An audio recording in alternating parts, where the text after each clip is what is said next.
अर लगेगा।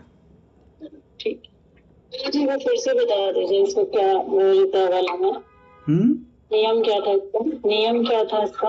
नियम क्या था इसका? नियम ये था कि रित यदि लगा हुआ है तो रित का अर्थ होता है दुख, और रित का योग यदि दुख के कारण से हो रहा है, कि जो दुख का कारण है उससे अगर जोड़ दें, जैसे शीत धन रित, तो शीत सर्दी के कारण दुख हो रहा है ना। एक एग्जांपल दिया, दुख धन ऋता, तो दुख धन ऋता का मतलब भी दुख ही, और इस दुख धन ऋता ऋता यानी मेन होता है कष्ट होना, तो दुख के कारण से कष्ट हो रहा है।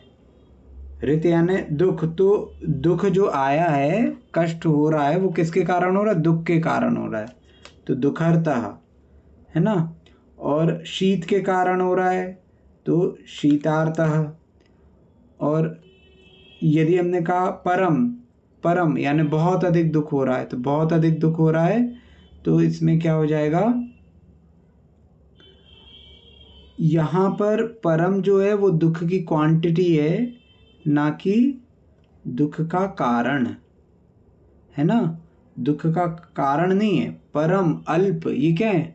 परम दुखी है, अल्प दुखी है, ज्यादा दुखी है, कम दुखी है, अर्थ ये निकल रहा है। तो यहाँ पर आर नहीं होगा, यहाँ अर ही होगा। यहाँ 35वें नंबर का सूत्र नहीं लगेगा, यहाँ इनका कौन सा 31वें नंबर का ही सूत्र लग जाएगा। ठीक है, रिवर्णे अर वाला ही सूत्र लगेगा।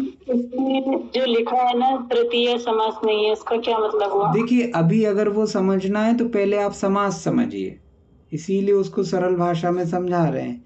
यदि वो ही समझ में आ रहा होता तो वो ही समझा देता मैं, क्योंकि अभी समास प्रकरण आप लोग का हुआ नहीं है, इसीलिए इन सभी सूत्रों को छोड़ के पहले अपन ने मुख्य मुख्य सूत्र किए थे, और इन सूत्रों को बाद में कर रहे हैं, और इनको धीरे धीरे इनकी व्याख्या होगी। क्योंकि अभी ना तो तृतीया विभक्ति पढ़ी है किसी ने, ना समास पढ़ा है, ना तत्पुरुष समास पढ़ा है, और अगर मैं उस भाषा में समझाऊंगा अभी, फिर बस तो इसीलिए अभी मात्र हम इतना ही ध्यान रखें कि दुख का कारण और दुख, इनका अगर संयोग हो रहा है, रित, रित का संयोग किससे हो रहा है? कि जो दुख का कारण है उससे, तो आपको आर करना है, अन्यथा अर ही रहेगा। ठीक है भैया जी? हाँ भैया जी, हाँ बोलिए। ये अल्प को हम उसके अल्प जो है इसको हम मात्रा के रूप में लेंगे तो मात्रा भी तो दुख का कारण हो सकता है। मात्रा काय की मात्रा? मतलब क्वांटिटी। दुख की क्वांटिटी है भैया, बहुत ज्यादा दुखी है, कम दुखी है। अल्प यानी कम, कम के कारण दुख नहीं, कम दुखी अगर हम बताना चाहते हैं तो हम अल्परतः, वो कम दुखी है। अच्छा। परमरतः, है ना। मात्रा मतलब हम यहाँ पर ये बताना चाह रहे हैं कि वह कम दुखी है, वह ज्यादा दुखी है। जैसे हमने परमरता लिया ना, हाँ, तो दुख ज्यादा है उसको, अल्परता इसको दुख कम है। तो यहाँ आप ये ध्यान रखिए कि आपको अगर आर्तः दिख रहा है तो आप ये ध्यान रखो कि इसके पूर्व में जो लिखा है, क्योंकि आपको तो संधि विच्छेद करना है, संधि नहीं करनी है, आपको संधि विच्छेद करने मिलेगा। तो कहीं आर्तः लिखा हुआ है तो उसके आगे जो लिखा है मतलब वो दुख का कारण है, उसके कारण से दुख हुआ है।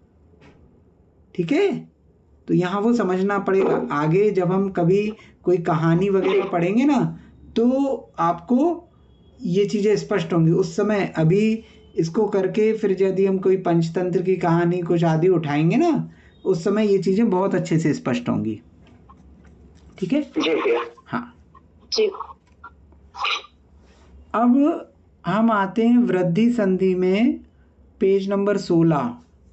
ठीक है, तो ये सूत्र आपके हो चुके थे, इनका रिवीजन करते हैं एक बार। पेज नंबर 16 में, एक ने स्क्रीन शेयर कर दूं, पेज नंबर 16 में सूत्र क्रमांक 37, सूत्र क्रमांक 37, एकारे ऐ ऐकारे चा। क्या कह रहा था ये सूत्र? ये सूत्र ये कह रहा था कि अवर्ण का योग चाहे ए से हो या आई से हो। ये तो कल हो गया था ना? नहीं हुआ था? हो गया भैया, हो गया था ना? हो गया था भैया। हाँ 43 तक हो गया था। 43 तक हो गया था। हाँ ठीक ठीक ठीक। अब छोड़ी। हाँ यण संधि प्रारंभ करना है। ठीक ठीक ठीक। यण संधि। यण संधि, यण जो है, यण किसको कहा जाता है? तो ये प्रत्याहार है। ये जो संधियों के नाम हैं ये पाणिनि व्याकरण के नाम से नाम हैं। अष्टाध्यायी और पाणिनि व्याकरण में जो प्रत्याहार दिए हुए हैं उनके हिसाब से ये नाम रखे हैं। तो यण का अर्थ होता है या, वा, रा और ला। ये तो इसके रिजल्ट जो हैं यण संधि के वो ये आते हैं, इसलिए इसको यण संधि कहा जाता है। ठीक है, इसके रिजल्ट ये आते हैं, इन चारों में से ही आता है। अब थोड़ा नियम देख ले। किसी का म्यूट नहीं है, प्लीज म्यूट कर लीजिए। किसका? ठीक है ना? क्या होता है वो हल्का हल्का सा नॉइस होता रहता है वरना। हाँ, सूत्र क्रमांक 44 नंबर के सूत्र में क्या कह रहे हैं? अच्छा, आप लोगों से एक चीज पूछना चाह रहा हूं कि आप लोगों को इस तरीके से ज़्यादा अच्छे से समझ में आता है कि मैं कैमरा ऑन करके ब्लैक बोर्ड पे लिखूं तो आपको ज़्यादा अच्छे से समझ में आएगा? ऐसे भैया, ऐसे भी अच्छा है। आ रहा है ना? ठीक है जी। इवर्णो यम सवर्णे न च परो लोप्यः। 44वें नंबर का सूत्र हमने पढ़ा था। यहाँ पर हमने सबसे पहले यण संधि के जो 44, 45, 46, 47 ये 4 सूत्र हैं। इन चारों सूत्रों के लिए हमको सबसे पहले परिभाषा पता होनी चाहिए असवर्ण की। असवर्ण हमें क्लियर है क्या? एक बार फिर से बता देते हैं। असवर्ण क्या होता है? जिस वर्ण का असवर्ण निकालना है, जिस वर्ण का असवर्ण ज्ञात करना हो,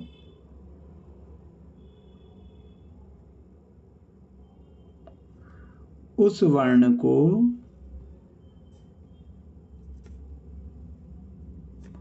चौदह स्वरों से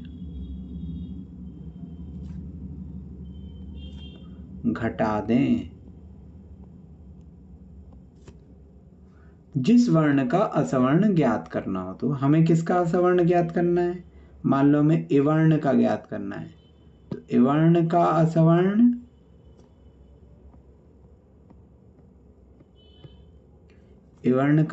क्या हो जाएगा? 14 स्वर माइनस इवर्ण।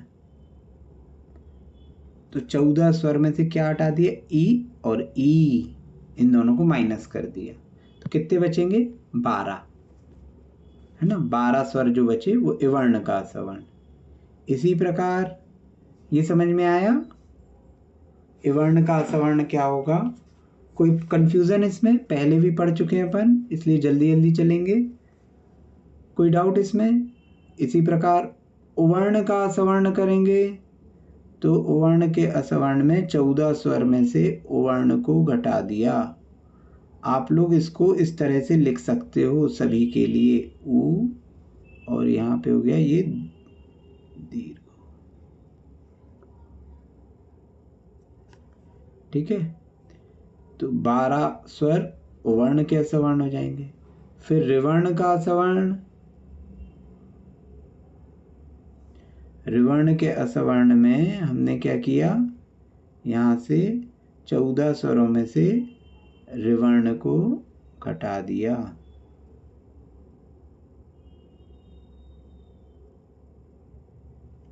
ठीक है, फिर ऋवर्ण का असवर्ण,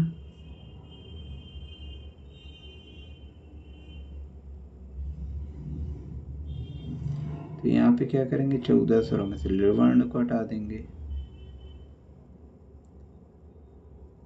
ठीक है, तो जिसका असवर्ण निकालना 14 स्वरों में से उसको घटा दो तो 2 कम हो जाएंगे, तो 12 बचेंगे। बाकी के 12 स्वर असवर्ण के अंतर्गत आ जाएंगे। ठीक है,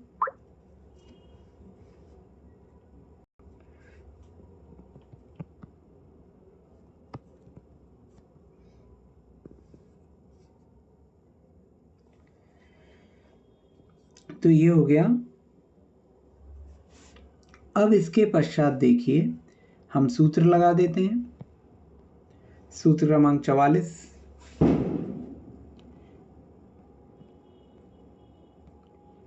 देखिए ये जो हम अपनी भाषा में बता रहे हैं, बोलचाल की भाषा में, वो मात्र इसीलिए बता रहे हैं कि आप लोगों को समझ में आ जाए, वरना अपन जो पुस्तक में लिखी हुई भाषा है उसके आधार पर भी चल सकते हैं, जैसी आप लोगों की अनुकूलता हो।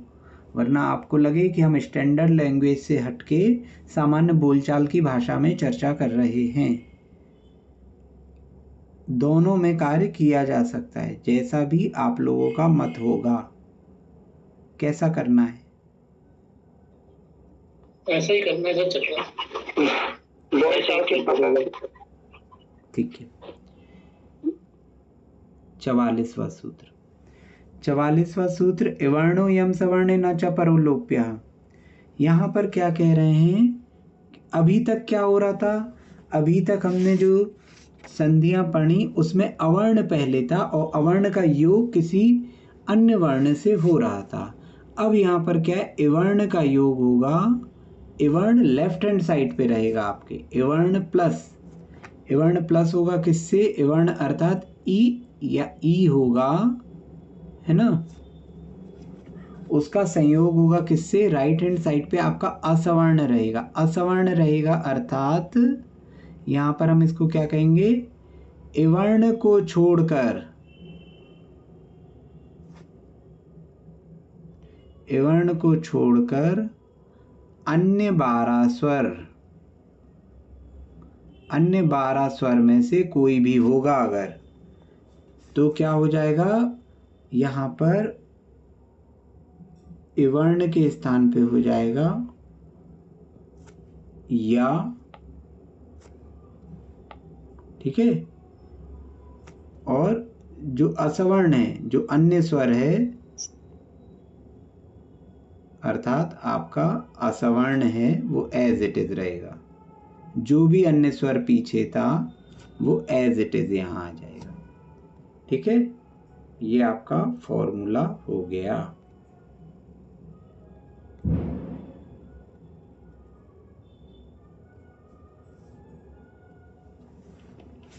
ठीक है, इवर्ण यदि किसी असवर्ण से अर्थात इवर्ण के अलावा किसी अन्य स्वर से जुड़ेगा तो इवर्ण के स्थान पे या और अन्य स्वर एज इट इज। तो ये क्या हो जाएगा? जैसे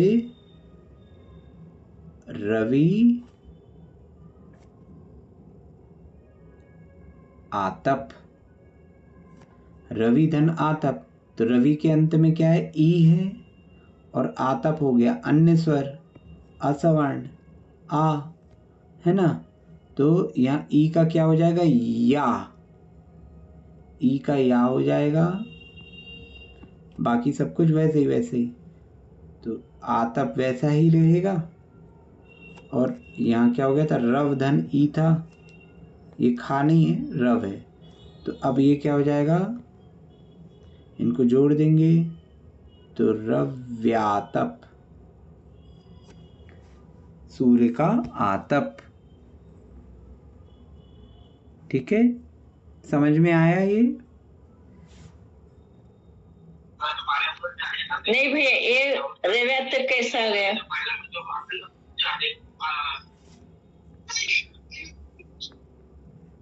ई का या हुआ, ये आपको समझ में आया?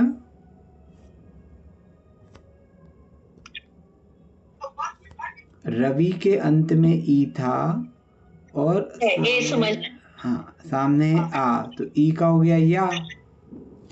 हाँ है, या जोड़ा, यहाँ क्या लिखा है? आतप, तो ये क्या हो गया, या तप। और ई के पहले क्या लिखा था, रा धन वा धन ई, रवि क्या होगा, ठीक है। तो ये रा और वा ऐसे लिख दो, तो रव्यातप। अच्छा, ठीक है। यस। इसी प्रकार सूत्र क्रमांक 45 में जाएंगे। 45 में क्या हो गया, यहाँ पर परिवर्तन हो गया किस चीज में, कि म्यूट कर लीजिए प्लीज।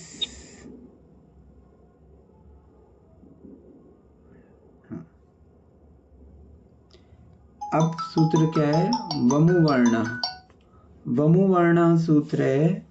तो वमुवर्ण सूत्र क्या कह रहा है कि अगर उवर्ण हो, अर्थात उ और दीर्घ उ, तो उवर्ण असवर्ण से जुड़े, अर्थात उवर्ण को छोड़कर अन्य 12 स्वरों से जुड़ेगा, तो उ के उवर्ण के स्थान पे क्या हो जाएगा, वा। ठीक है। और अन्य स्वर एज इट इज रहेगा। ये हो गया सूत्र क्रमांक 45 का फॉर्मूला। ठीक है। इसका उदाहरण,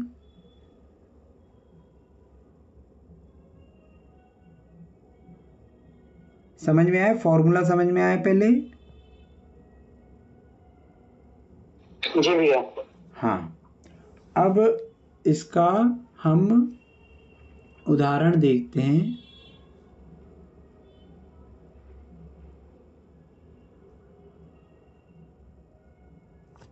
वपु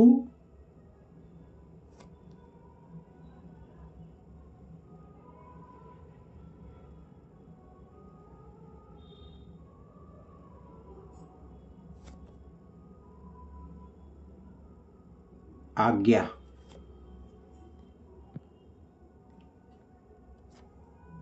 तुम किसकी आज्ञा मानते हो? मैं शरीर की आज्ञा मानता हूं। वपु यानी होता है शरीर। वपु धन आज्ञा। तो यहां क्या हो गया, वप धन उ, और ये आज्ञा का आ है यहां। तो उवर्ण किससे मिला, असवर्ण से मिला, अर्थात अन्य स्वर से मिला, है ना, उवर्ण के अलावा। तो यहाँ क्या हो जाएगा, उवर्ण के स्थान पे वा आ जाएगा। तो इसके स्थान पे आ गया वा। तो ये आज्ञा वैसे ही का वैसे ही रहा,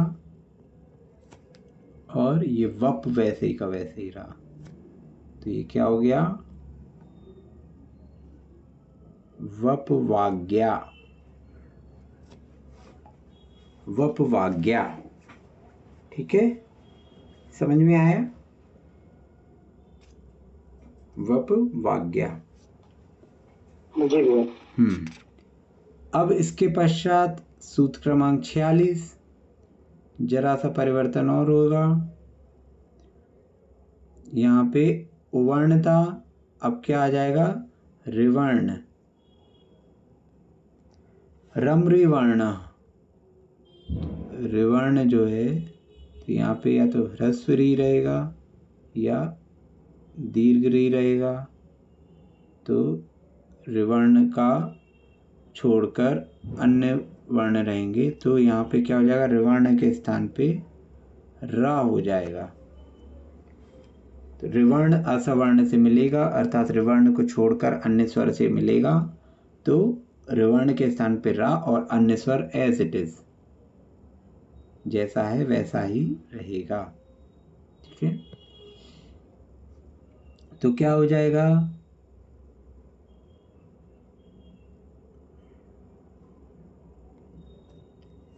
मातृ धन आज्ञा।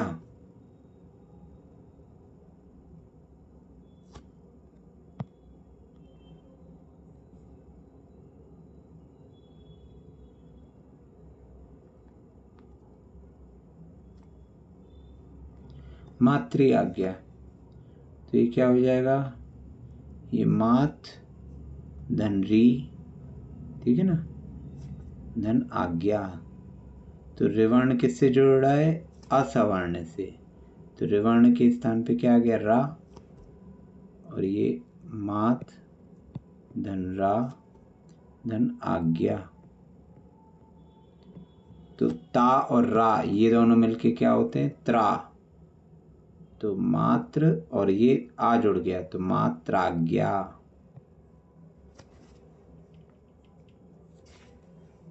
ठीक है, मात्राज्ञा। इसी प्रकार सूत्र क्रमांक 47 ये उस समय छुड़वा दिया था, इसका प्रयोग नहीं होता है, बता दे रहे हैं फिर भी कि लिवर्ण कर लेंगे। ठीक है, तो यहाँ क्या होगा? लिवर्ण यदि असवर्ण से जुड़ेगा अर्थात ली और दीर्घ ली अगर असवर्ण से जुड़ेंगे, असवर्ण अर्थात लिवर्ण को छोड़कर अन्य स्वर से,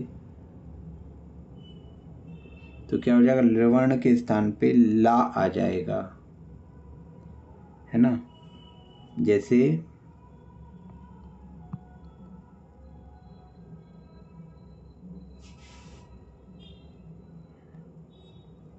यदि हम लें ली धन आकृति,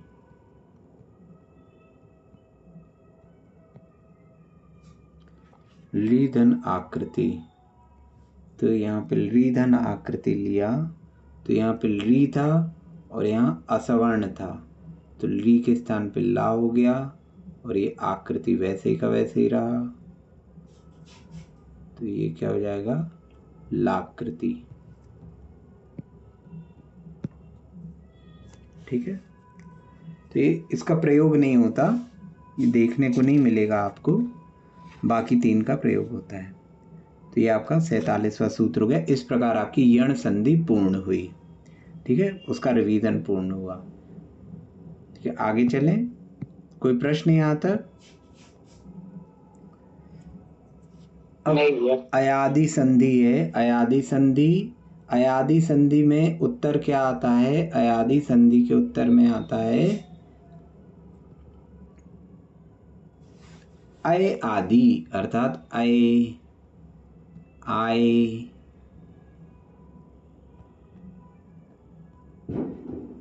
है ना, या फिर अव और आव, अव और आव। ठीक है, तो ये इसके उत्तर में आते हैं। तो सूत्र हमने पढ़े ही थे, ए आय। तो ए आय सूत्र 48 नंबर का सूत्र क्या कह रहा है? ए यदि किसी भी स्वर से मिले, किसी भी स्वर से मतलब 14 स्वरों में से किसी से भी मिले, स्वयं से ही क्यों ना मिले, तो ए के स्थान पे क्या हो जाएगा? आय। ठीक है, उदाहरण क्या हो गया? और ये जो स्वर है ये वैसा का ही वैसा रहेगा। ठीक है, ये स्वर वैसा ही रहेगा। तो जैसे ने धन अनम, तो ए आ से जुड़ रहा है, तो यहाँ ना धन अय धन अनम, तो ये क्या हो जाएगा? नयनम। ठीक है,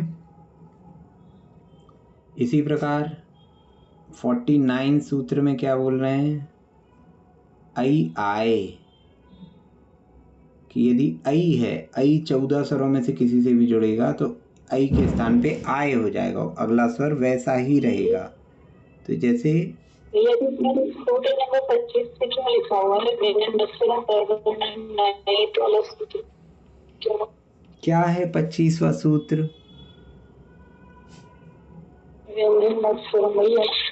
25वें सूत्र का अर्थ भी तो बताया था। अर्थ बताइए आप, सूत्र नहीं बताइए। अर्थ क्या बताया था? स्वर रहित व्यंजन पर वर्ण को प्राप्त होता है। तो क्या है वहां पे स्वर रहित व्यंजन? या है, आप लोगों को ये बताया था कि भैया इस सूत्र का अर्थ ये है। इस सूत्र की आप लोगों को वैसे आवश्यकता नहीं है, कि इसमें ये बताया था कि भैया यदि हलंत के साथ कोई व्यंजन लिखा हुआ है तो वो आगे वाले स्वर से जुड़ेगा जो उसके आगे आएगा, इधर नहीं जुड़ेगा। ठीक है, तो ये तो आप लोग वैसे भी करते हैं। ठीक है, वो संधि की है तो वो जुड़ेगा स्वर से, लेकिन इसमें सब में सारे सूत्रों में 25 नंबर सूत्र से लिखा हुआ क्यों है? इसीलिए लिखा है कि उस सूत्र के कारण वो पीछे जा रहा है। 25वां सूत्र ये लिखना जरूरी है, उसके बंदे प्रोसेस करता है।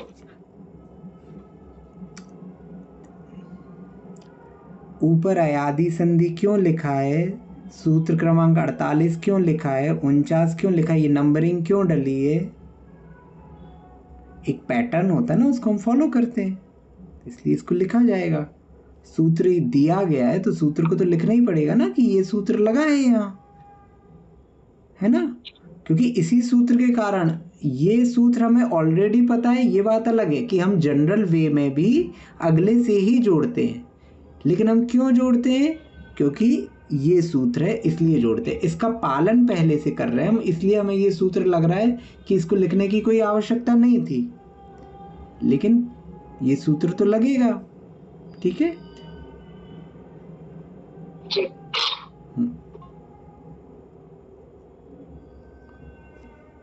तो नई धन अनम, तो यहाँ पे क्या हुआ, नई धन अक, यहाँ पे आई आय सूत्र था, आई यदि अन्य स्वर से जुड़ेगा तो यहाँ पर क्या हो जाएगा,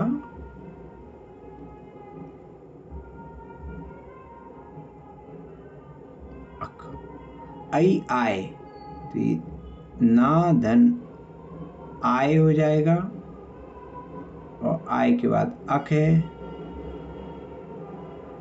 तो ये क्या हो जाएगा, नायक। ठीक है,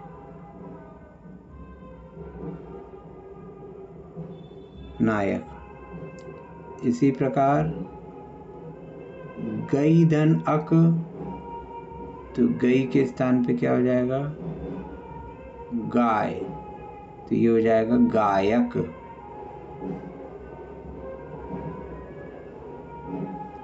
ठीक है,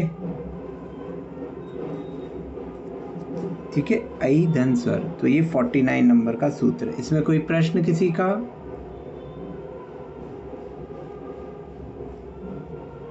क्लियर है? आगे चलते हैं। अब सूत्र क्रमांक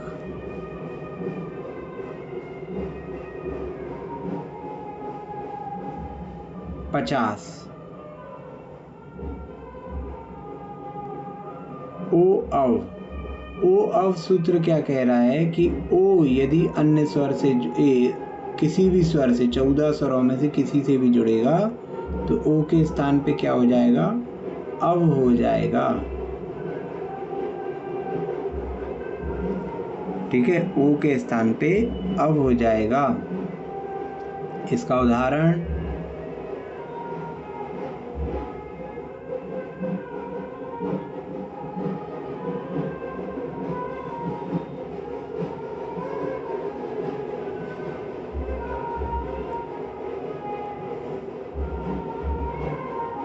ओ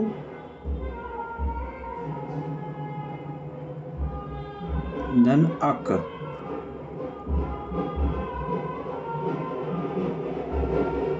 नहीं, ओ धन अन,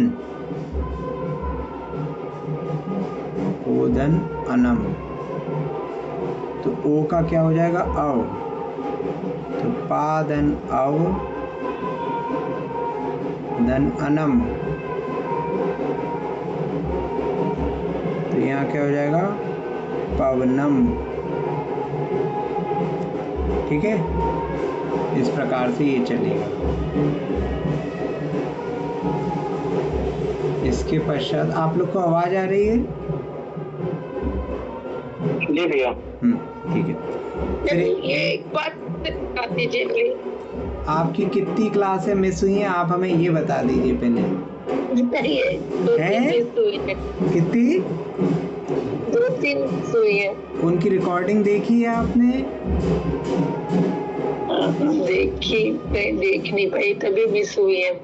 हाँ, देखो क्या होता है कि रिकॉर्डिंग भी इसीलिए डाली जा रही है कि आपकी क्लासें मिस हो तो आप रिकॉर्डिंग देखें, वरना क्या होगा, आपको आगे का समझ में ही नहीं आएगा। मैंने पहले ही बोला था, एक क्लास मिस होना मतलब 5 दिन पीछे होना। 20 दिन का तो टोटल कोर्स है, 4 क्लास मिस हुई मतलब गाड़ी नेगेटिव में चली गई। ठीक है, तो इस चीज़ का विशेष ध्यान रखिए कि यहाँ वो नहीं हो रहा कि हम बच्चों को कहते कि यहाँ भूत है तो हम डराने के लिए कह रहे हैं, ऐसा कुछ भी नहीं है। जो प्रैक्टिकल चीज़ है वही बता रहा हूँ। और आप लोग स्वयं भी महसूस करते होंगे कि यदि कभी आप लोग लेट ज्वाइन होते हो तो फिर क्लास में क्या चल रहा है समझ में नहीं आता, समझने में बहुत देर लग जाती है, होता है कि नहीं, है ना? तो ये क्यों है? क्योंकि यहाँ पे एक स्टेप भी आगे बढ़ गए तो फिर पीछे कोई सीरियल थोड़ी है कि हमने देख के समझ लिया कि भैया सीरियल में पहले क्या हुआ, अगर 2 एपिसोड भी छोड़ दो तो भी पकड़ लेते हैं। यहाँ वो नहीं चलता, 20 दिन की तो टोटल क्लास है। ठीक है, तो यहाँ पे क्या हुआ, ओ था, ओ जुड़ा आ से, अन्य स्वर से जुड़ा, किसी भी स्वर से जुड़ा। ओ किसी भी स्वर से जुड़ेगा तो ओ के स्थान पे अव हो जाएगा और स्वर वैसा का ही वैसा रहेगा। तो पो था, पाधन ओ, तो ओ के स्थान पे अव हो गया। और अनम, तो यहाँ आ स्टार्टिंग में था तो पा धन अव धन अनम, तो पवनम, ये हो गया यहाँ पर। ठीक है, आपको अभी भी समझ में नहीं आया होगा, इसलिए आप रिकॉर्डिंग देखो पहले, हैं? फिर समझ में नहीं आए तो आप मुझे व्यक्तिगत मैसेज कर सकते हो, उसमें कोई दिक्कत नहीं है। ठीक है जी। लेकिन किसी की भी रिकॉर्डिंग क्लास छूटती है, लेट ज्वाइन होता है तो प्लीज रिकॉर्डिंग देखिए, रिकॉर्डिंग आप लोग के लिए डाली जा रही है। ठीक है,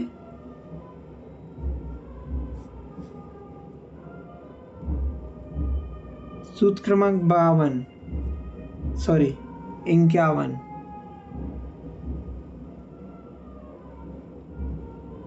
51 है औ आव। तो औ यदि किसी भी स्वर से जुड़ेगा तो औ के स्थान पे आव हो जाएगा।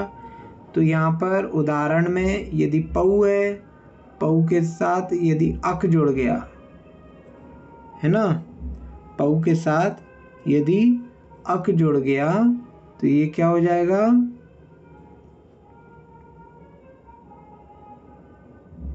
औ का आव हो जाएगा। पाधन औ था तो औ के स्थान पे आव हो गया, औ के स्थान पे आव हुआ तो ये क्या हो जाएगा, पा, यहाँ पे ना के पावक, अकह अगर जोड़ेंगे तो ये पावक।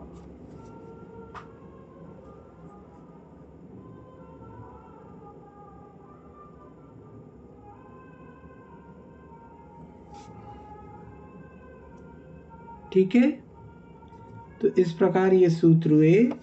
फिर ये जो 52 और 53 नंबर का सूत्र है, ये हम जब हाँ, ये अपना 50 नंबर का जो सूत्र है, इसमें ओ और औ प्लस स्वर 14 है ना? हाँ, तो यही चीज जब 51 में औ अलग आ गया है, जबकि यहाँ पे ओ और औ एक साथ आ चुका है ये 50वें नंबर सूत्र पे। क्या 50वें नंबर के जो सूत्र है उसमें ओ और औ प्लस स्वर जो 14 है जी, ये इसका सूत्र है। हाँ, और 51 नंबर का जो सूत्र है इसमें आप बताए हैं कि औ प्लस स्वर जो 14 स्वर है। हाँ, तो उसमें ओ था, इसमें औ है। तो इसमें औ भी तो लिखाए थे, 50वें में औ भी लिखाए थे। नहीं, वो एक्चुअली वो मैं उस समय लिख रहा था तो वो बीच में बात होने लगी थी तो वो सीक्वेंस और इसमें अंतर आ गया। 50 में ओ प्लस स्वर है ना, और 51 में औ प्लस स्वर है। ठीक है, हाँ।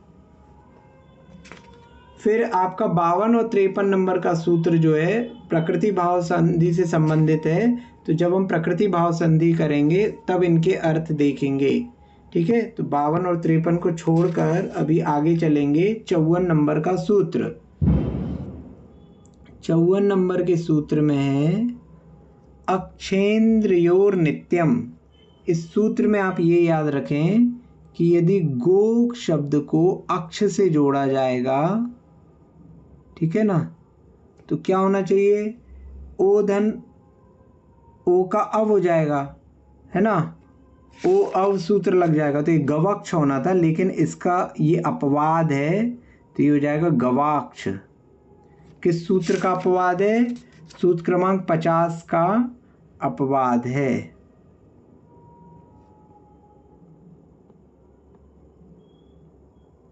ठीक है, गवक्ष ना होके गवाक्ष होगा, और गोधन इंद्र होगा। ठीक है, गोधन इंद्र होगा, तो ये गवेंद्र होगा। ठीक है, गवेंद्र। ये दोनों अपवाद हैं, सूत्र क्रमांक 50 के ये 2 अपवाद हैं। ठीक है, तो और ये ही केस होना चाहिए, गोधन अक्ष होना चाहिए और गोधन इंद्र होना चाहिए। तो इनमें ये सूत्र नहीं लगता है, ये सूत्र ऐसे ही याद रखें कि गोधन अक्ष गवाक्ष होगा और गोधन इंद्र गवेंद्र होगा। ठीक है, ये अपवाद है। फिर 55वां सूत्र जो है वो प्रकृति भाव से रिलेटेड है। प्रकृति भाव संधि जब करेंगे तब उसको करेंगे, और 56वां सूत्र भी तभी करेंगे। अब आते हैं 57 नंबर के सूत्र पे।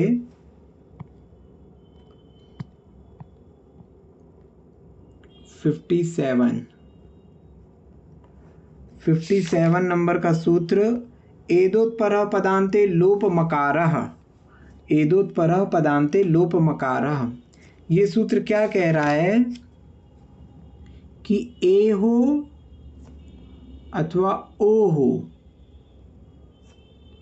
ए या ओ इसमें से कोई भी हो, प्लस अगर आ होगा आकार। ठीक है, आकार की बात नहीं हो रही यहाँ पे, केवल आ, ह्रस्व आ होगा, तो क्या हो जाएगा यहाँ पे, सब कुछ वैसे ही का वैसे ही रहेगा, इस आकार का लोप हो जाएगा, और इसकी जगह पे हम ये अवग्रह चिन्ह अथवा खंडाकार लिख देंगे, जैसे ते धन अत्र,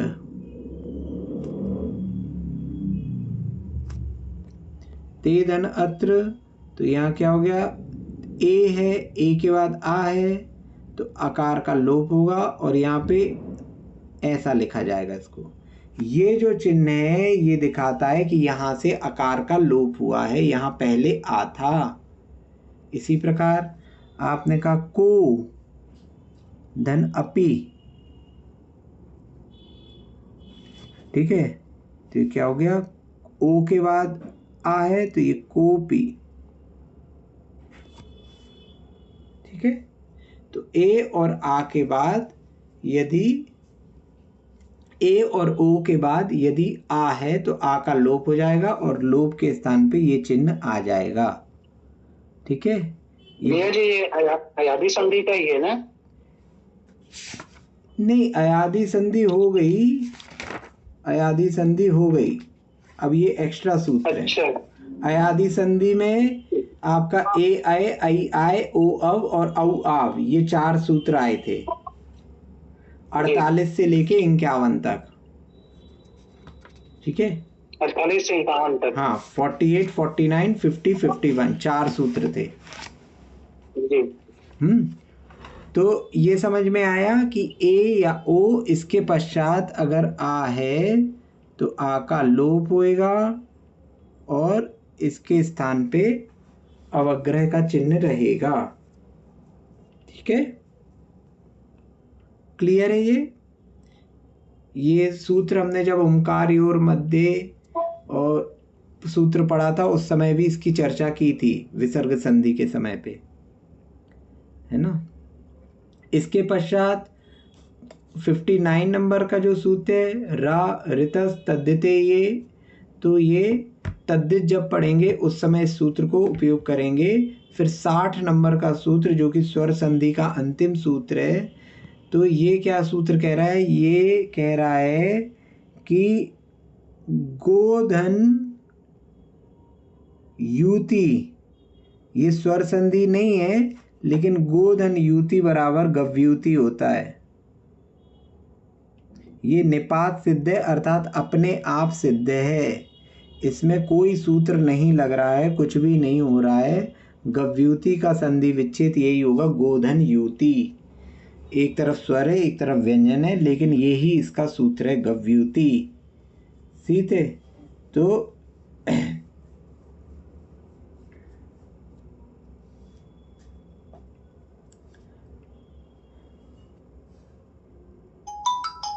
अच्छा 58 नंबर का सूत्र छूट गया। 58 नंबर का सूत्र है न व्यंजने स्वराः संधेया। ठीक है, क्या कह रहे हैं, स्वर के बाद यदि व्यंजन होगा तो कोई संधि नहीं होती।